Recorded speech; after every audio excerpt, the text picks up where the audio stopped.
प्रिय मित्रों नमस्कार। यह कुंडली एक ऐसे जातक की है जिसका स्वास्थ्य हमेशा खराब होते रहता है, पढ़ाई में मन नहीं लगता, पेट इसका खराब है, डिप्रेशन में रहता है एवं प्यार में इसको नाना प्रकार के समस्याओं से गुजरना पड़ रहा है। अर्थात हम यह कह सकते हैं कि इसे प्रेम में असफलता मिल रहा है। यदि हम इस कुंडली से इन विषयों का विचार करें तो हम पाते हैं कि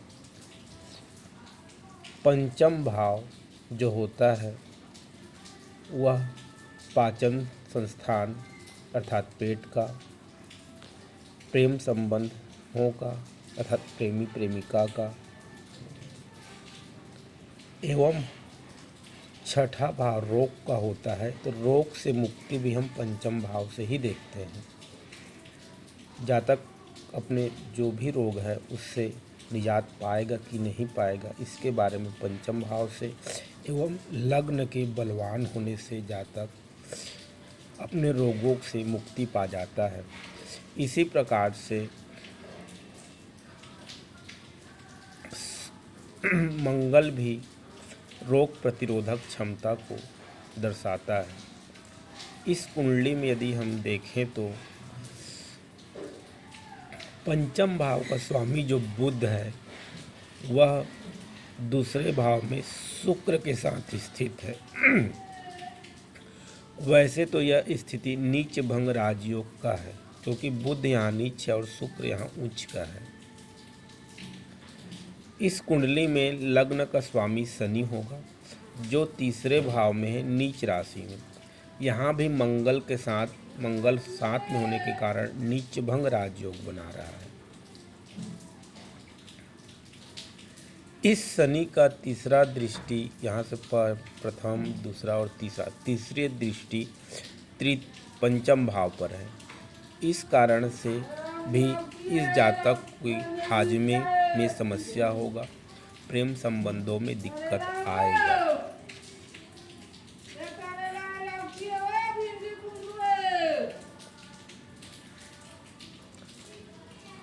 इसी बातों का हम विचार यदि हम नवमांस कुंडली में करें तो नवमांस कुंडली वृषभ लग्न का बनता है। इसमें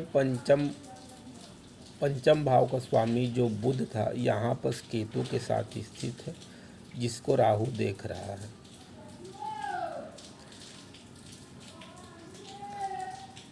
यहाँ पर भी पंचमेश बुध कमजोर स्थिति में है। इस पंचम भाव पर शुक्र की सप्तम दृष्टि है।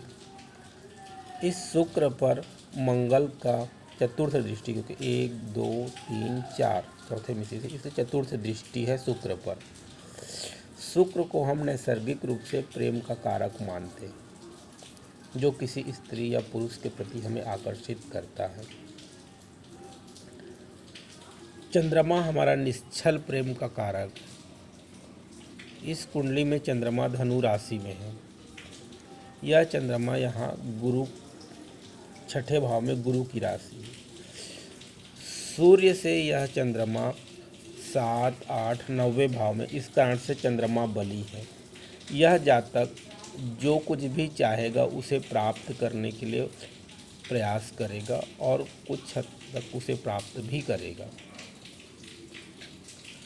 यहाँ पर हम यह कह सकते हैं कि इसकी प्रेम जीवन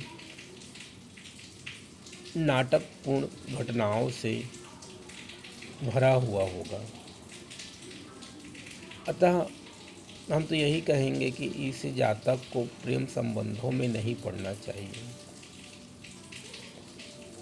यहाँ पर यदि देखें बुध इसके द्वितीय भाव में है। द्वितीय भाव को हम पड़ोसी का भाव कहते हैं। द्वितीय भाव हमारे, अतः यह जातक का प्रेम संबंध अपने आस पड़ोस में ही निर्मित किया होगा, या फिर यह कह सकते हैं कि द्वितीय भाव कुटुंब का है। अतः किसी रिलेशन में आने वाले अपने कुटुंबिक रिलेशन में आने वाले किसी जातक के साथ इसका प्रेम संबंध स्थापित होगा।